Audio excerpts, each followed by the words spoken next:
अस्सलाम वालेकुम। आप सबको इनोवेटिव केमिस्ट चैनल पे खुश आमदीद।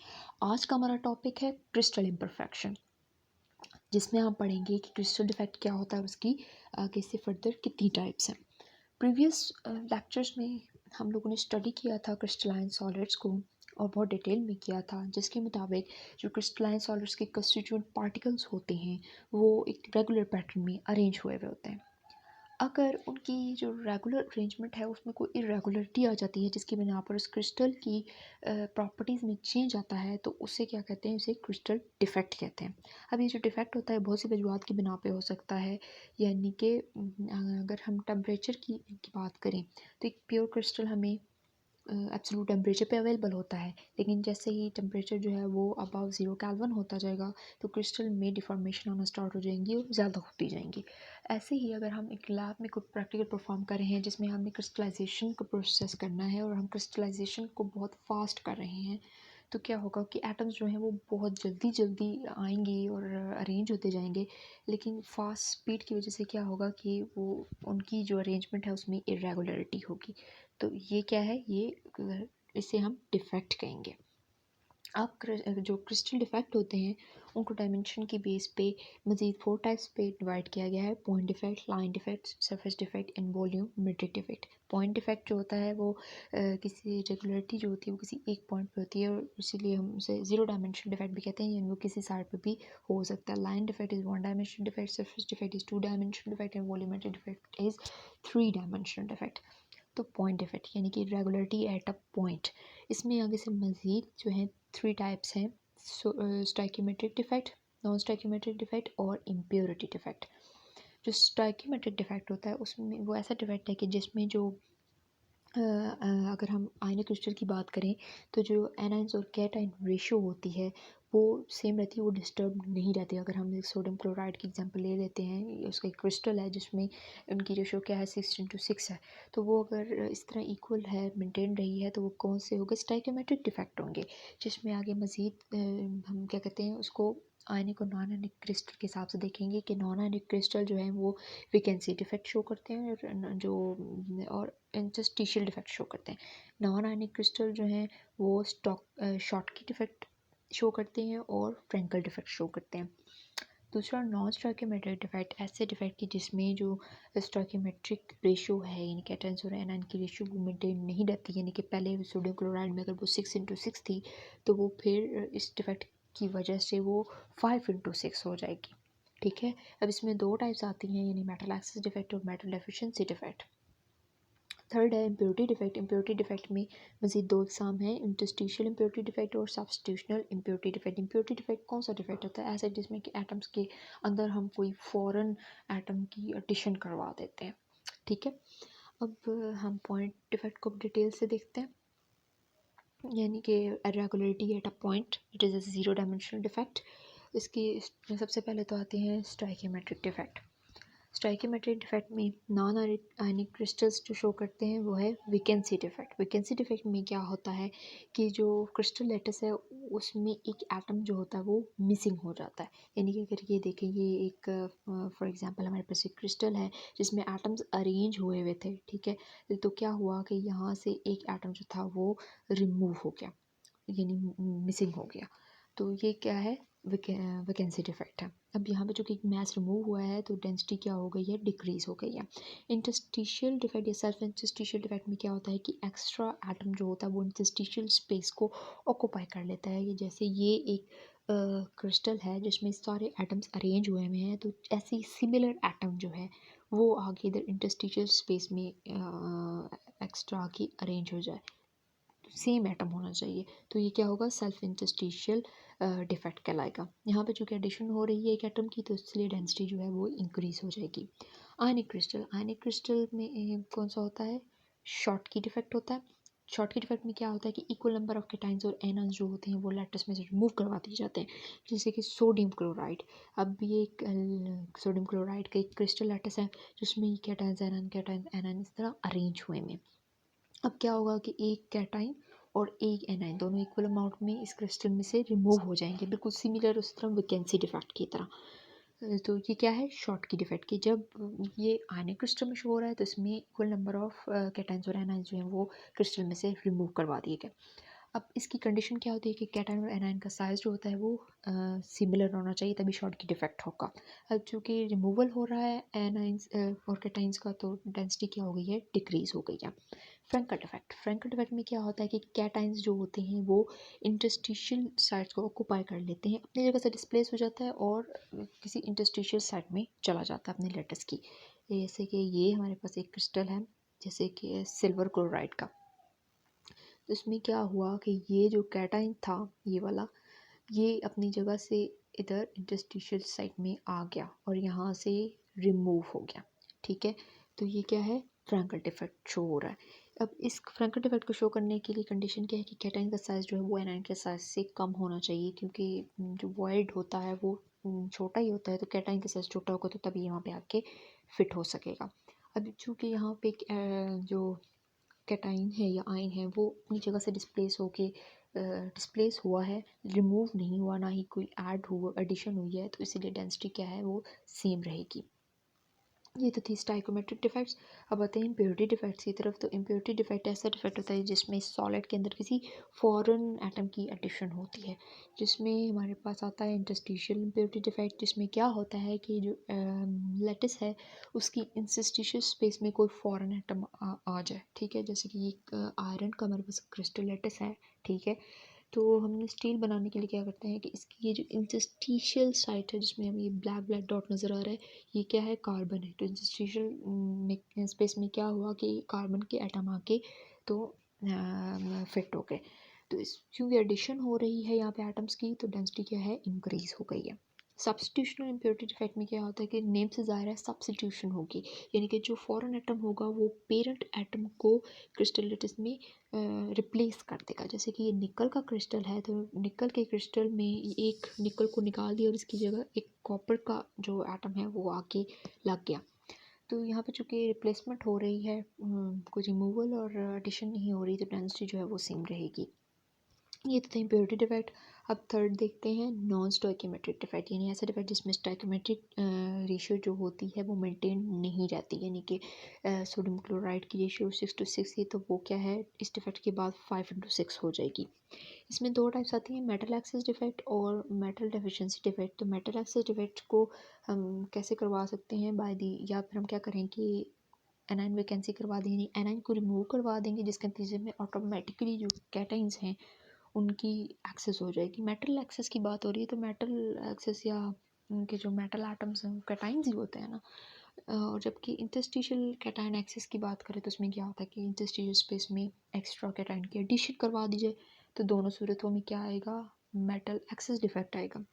और मेटल डेफिशिएंसी डिफेक्ट में नाम से ज़ाहिर है कि क्या हो जाएगी कि अगर हम कैटाइन वैकेंसी करवा दें, यानी कि कैटाइन को रिमूव करवा दें, तो क्या होगा कि मेटल डेफिशिएंसी डिफेक्ट हो जाएगा। अब डिटेल में देखते हैं कि मेटल एक्सेस डिफेक्ट, यानी कि जिसमें कैटाइन जो होता है वो एक्सेस में होता है, तो वो किस तरह हम करवा सकते हैं। पहला देखते हैं एनाइन वैकेंसी में कि क्या होगा कि इसमें एनाइंस को रिमूव करवा दिया जाएगा, जिसके नतीजे में कैटाइंस जो हैं वो इंक्रीज़ हो जाएंगे ऑटोमेटिकली। अब ये एक सोडियम क्लोराइड का क्रिस्टल है जिसमें ये दोनों 6:6 रेशो में हमारे पास अवेलेबल है, यानी सोडियम कैटाइन और क्लोराइड एनाइन। तो क्या हुआ कि यहाँ से हमने सोडियम वेपर जब पास करवाए तो वो यहाँ पे आके क्रिस्टल पे एब्जॉर्ब हो गया, और वो क्या करता है, वो इलेक्ट्रॉन दे के तो सोडियम कैटाइन बना देगा। अब ये जो सोडियम कैटाइन क्या है, ये क्रिस्टल में से क्लोराइड एनाइन को लेके तो अपना स्टेबल स्ट्रक्चर यानी सोडियम क्लोराइड बना देगा। अब क्या होगा कि चूँकि यहाँ से क्लोरीन रिमूव हो गया है, तो आप देख सकते हैं कि जो स्टोइकोमेट्रिक रेशियो है वो डिस्टर्ब हो गई है, यानी सोडियम के तो 6 के 6 ही रहे, यानी वो ज़्यादा अमाउंट में होगी, लेकिन क्लोरीन के जो हैं वो कितने रह जाएंगे, 5 रह जाएंगे। अब ये थी स्टोइकोमेट्रिक रेशियो। अब हमने क्या करना है, यहाँ पे इलेक्ट्रिकल न्यूट्रलिटी जो है उसको मेंटेन रखना है। अब पॉजिटिव चार्ज तो हमारे पास जितना मौजूद है वैसे का वैसे ही, लेकिन हमने एक नेगेटिव चार्ज निकाल दिया था। तो इलेक्ट्रिकल न्यूट्रलिटी मेंटेन रखने के लिए क्या होगा कि जैसे यहाँ से क्लोरीन रिमूव हुआ, ये जो इलेक्ट्रॉन है ये इस स्पेस में आ जाएगा, ठीक है, और जो यहाँ पे एक सेंटर बना देगा जिसे हम एफ सेंटर कहते हैं, ठीक है। तो इस तरह जितनी प्लस पॉजिटिव चार्ज है उतना ही नेगेटिव चार्ज मौजूद है, तो इस वजह से इलेक्ट्रिकल न्यूट्रलिटी जो है वो मेंटेन रही है, उसमें कोई चेंज नहीं आया। अब जब ये हमारे पास एक फ्री इलेक्ट्रॉन आ गया है यहाँ पे, तो उसकी वजह से कुछ प्रॉपर्टीज़ में चेंज आया है, जैसे कि इस क्रिस्टल की क्या होगी कि इलेक्ट्रिकल कंडक्टिविटी जो है वो इंक्रीज़ हो जाएगी। ये क्या करेगा, पैरामैग्नेटिक बिहेवियर शो करेगा। इसके अलावा चूँकि एफ सेंटर क्रिएट हुआ है कि प्रेजेंस ऑफ इलेक्ट्रॉन की वजह से क्रिस्टल जो है वो कलर्ड हो जाएगा, जैसे कि ये सोडियम क्लोराइड है, ये वाइट था तो इसका कलर जो है वो येलो में चेंज हो जाएगा। क्यों? क्योंकि ये जो इलेक्ट्रॉन है ये यहाँ से जब लाइट इस पर पड़ेगी ये एनर्जी को एब्जॉर्ब कर लेगा, एक्साइट होगा, फिर डी एक्साइट जब होने के बाद ये एनर्जी जो है वो रिलीज़ करेगा, जिसकी वजह से जो क्रिस्टल है वो कलर्ड हो जाता है। अब चूँकि यहाँ पे एक एनायन को रिमूव करवाया गया है तो डेंसिटी जो है वो डिक्रीज़ हुई है। दूसरा क्या है, एक्सेस कैटाइन इंटरस्टिशियल, यानी कि यहाँ पे ये इंटरस्टिशियली एक कैटाइन को खुद ऐड करवाएंगे, जिसके नतीजे में क्या होगा कि हमारे पास कैटाइन एक्सेस हो जाएगा या मेटल जो है वो एक्सेस अमाउंट में आ जाएगा। एग्जांपल लेते हैं जिंक ऑक्साइड की, कि अब ये जिंक ऑक्साइड का क्रिस्टल है हमारे पास, जिसमें ये किस फॉर्म में है, Zn+2 और O-2 Zn+2 O-2 की फॉर्म में ये सारे इसके आयन्स जो हैं वो अरेंज हुए हैं, एटम्स अरेंज हुए हैं। अब क्या होगा कि जब हम जिंक ऑक्साइड को हीट करवाएंगे तो ZnO जो है वो हमें Zn+2 और हाफ ऑक्सीजन और 2 इलेक्ट्रॉन्स देगा। ऑक्सीजन जो है वो रिमूव हो जाएगी, जो एक्सेस जिंक होगा वो Zn+2 वो इंटरस्टिशियल स्पेस में हम लोग इसको ऐड करवा देंगे, और उसके साथ ही 2 इलेक्ट्रॉन्स जो हैं उनकी भी एडिशन हो जाएगी, ठीक है, जो अब ये इस प्रोसेस के दौरान बने थे। तो इस नतीजे में अब क्या हुआ कि स्टोइकियोमेट्रिक रेशियो जो डिस्टर्ब हो गई है, यानी पहले 6:6 थे तो अब क्या है, जिंक की एडिशन की वजह से 7:6 हो गए।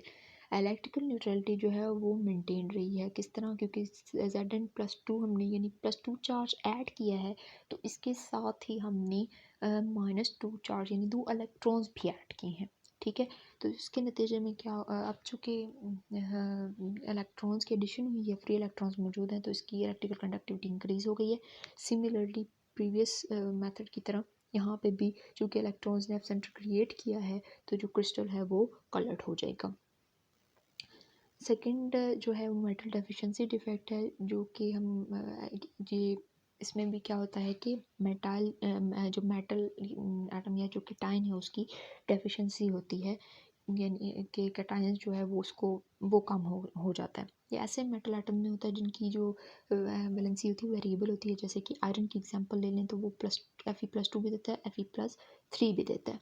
तो एग्जांपल ले लें अगर हम फेरस ऑक्साइड की, तो वो किस फॉर्म में अरेंज होगा क्रिस्टल में, Fe+2 और O-2 की फॉर्म में। तो यहाँ पे भी हम उसकी 6:6 रेशो ले लेते हैं, तो और क्या करते हैं कि 3 हम जो Fe+2 एटम्स हैं उनको रिमूव करवा देते हैं, जिसके नतीजे में क्या होगा कि +6 चार्ज यहाँ से निकल गया। अब इलेक्ट्रिकल न्यूट्रलिटी मेंटेन करने के लिए हम क्या करेंगे कि खुद फिर क्या Fe+3 की एडिशन करवा देंगे, जिसके नतीजे में +6 चार्ज जो है हमने दोबारा इस क्रिस्टल में डाल दिया, तो इलेक्ट्रिकल न्यूट्रलिटी मेंटेन रहेगी, जितने के जितने पॉजिटिव चार्ज थे उतने के उतने ही नेगेटिव चार्ज है, कोई कमी बेशी नहीं हुई। जबकि क्या हुआ कि इलेक्ट्रिकल न्यूट्रलिटी तो मेंटेन रही, लेकिन जो आयरन है उसकी स्टोइकियोमेट्रिक उसकी जो स्टोइकियोमेट्रिक रेशियो है उसमें चेंज आ गया कि हमारे पास कितने आयरन रह जाएंगे, 1 2 3 4 और 5 रह जाएंगे, जबकि ऑक्सीजन जो है वो 6 का 6 ही है। तो ये है मेटल डेफिशिएंसी डिफेक्ट। अब देखते हैं, ये तो पॉइंट डिफेक्ट्स तो हो गए कंप्लीट। अब देखते हैं लाइन डिफेक्ट को, कि इसमें क्या होता है कि जो इरेगुलरिटीज़ होती हैं वो जो लेटस होता है हमारे पास उसकी इंटायर रो में आप देखते हैं इस डिफेक्ट को, ये वन डायमेंशनल डिफेक्ट होता है, यानी इरेगुलरिटी और deviation from the ideal arrangement in the entire row of lattice. जब इंटायर रो में डेविएशन होती है तो जिसके नतीजे में क्या होता है कि मेटल जो होता है वो अगर हमारे पास एक मेटल क्रिस्टल था परफेक्ट फॉर्म में, तो वो 2 पार्ट्स में डिवाइड हो जाएगा कि एक उसका पार्ट जो है वो स्टेबल रहेगा और एक अनस्टेबल हो जाएगा। अब इसमें 2 टाइप्स आती हैं, एज डिसलोकेशन और स्क्रू डिसलोकेशन। एज डिसलोकेशन में क्या होता है कि हम क्या करते हैं कि एक्स्ट्रा हाफ प्लेन को या तो इंसर्ट करते हैं या फिर रिमूव करवा देते हैं। जैसे कि ये एक हमारे पास परफेक्ट क्रिस्टल है जिसमें ये ब्लैक जो है ये एक्स्ट्रा हाफ प्लेन है। तो यहाँ से जब हम स्ट्रेस अप्लाई करेंगे तो ये जो हाफ प्लेन है बिल्कुल कैटरपिलर की तरह इधर क्रिस्टल में आगे स्लिप पास होता जाएगा। तो जब ये मिडल में पहुंचेगा तो हमें इस टाइप का स्ट्रक्चर देगा जिसमें कि हमें इन्वर्टेड टी टाइप की डिसलोकेशन शो हो रही है। इस टाइप की जो डिसलोकेशन होती है उसे पॉजिटिव डिसलोकेशन कहते हैं। लेकिन अगर हमें ये टी टाइप की नज़र आ जाए यानी कि हाफ प्लेन को नीचे वाली साइड से इंसर्ट करवा के किया जाए तो वो नेगेटिव डिसलोकेशन में आ जाएगा। तो ये जो हाफ प्लेन है ये इसी तरह फिर डिसलोकेट होता जाएगा, स्लिप होता जाएगा आगे, जिसके नतीजे में क्या होगा कि यहाँ पे जो वीक बॉन्ड्स हैं वो ब्रेक होते जा रहे हैं और स्ट्रॉन्ग बॉन्ड्स जो हैं वो और बनते जा रहे हैं और एंड पे ये हमें इस तरह का क्रिस्टल दे देगा, यानी कि ये जो हाफ प्लेन है ये एज पे हमें नज़र आ जाएगा। तो ये थी एज डिसलोकेशन। स्क्रू डिसलोकेशन में क्या होता है कि अगर हमारे पास एक परफेक्ट क्रिस्टल मौजूद होता है तो जब हम उस पर स्ट्रेस अप्लाई करते हैं तो जब उसके वो 2 पार्ट्स में डिवाइड हो जाए, लाइक जैसे 2 पार्ट्स में वो डिवाइड हो गया, स्ट्रेस अप्लाई करने के नतीजे में एक पार्ट जो है वो इस तरह स्लिप हो जाएगा यानी अनस्टेबल हो जाएगा और दूसरा हमारे पास ये स्टेबल मौजूद है। अब इनके दरमियान में ये जो एटम्स की अरेंजमेंट होगी इन दोनों पार्ट्स के दरमियान वो इस तरह हेलिकल टाइप होगी, तो इसी वजह से हम इसको स्क्रू डिसलोकेशन भी कहते हैं। इसके को बेहतर तौर पे समझने के लिए अगर हम देखें कि ये पहले एक ये इस तरह करके एटम्स बिल्कुल सही अरेंज हुए हुए थे, लेकिन क्या हुआ कि इधर फोर्स अप्लाई करने की वजह से ये जो पार्ट है ये अनस्टेबल हुआ और इधर नीचे की तरफ ये स्लिप हो गया और ये वाला हमारे पास क्या है, ये स्टेबल पार्ट है। ठीक है, स्टेबल पार्ट है। अब इन दोनों के हम दरमियान देखें तो ये जो स्लिपिंग पॉइंट था इस तरह का आपको रीजन शो हो रहा है। अब यहाँ पे देखें तो एटम्स की अरेंजमेंट जो है वो इस तरह हेलिकल अंदाज में हुई हुई है। इसको अगर और मज़ीद देखें, हम इसका क्रॉस सेक्शन लेके देखें ये वाला कि किस तरह एटम्स अरेंज हुए हुए होते हैं। ये क्या है, स्टेबल पार्ट है, ठीक है, और ये वाला पार्ट हम देखें तो ये अनस्टेबल है, ठीक है, ये वाला राइट वाला। तो जब हमने यहाँ से ऊपर से फोर्स अप्लाई की थी तो ये नीचे स्लिप हुआ जिसके नतीजे में इन दोनों के ये जो एटम्स हैं ये इस तरह का स्ट्रक्चर हमें शो करेंगे बिल्कुल हेलिकल की तरह ऐसे करके। तो इस वजह से हम इसको स्क्रू डिसलोकेशन कहते हैं कि ये लाइन में डिसलोकेशन तो हो रही है और किस फॉर्म में हो रही है, बिल्कुल स्प्रिंग की फॉर्म में। तो ये तो था जी आज का लेक्चर, उम्मीद है आपको पसंद आया होगा। इस वीडियो को लाइक कीजिए और चैनल को सब्सक्राइब कीजिए। नेक्स्ट वीडियो तक के लिए टेक केयर एंड अल्लाह हाफिज़।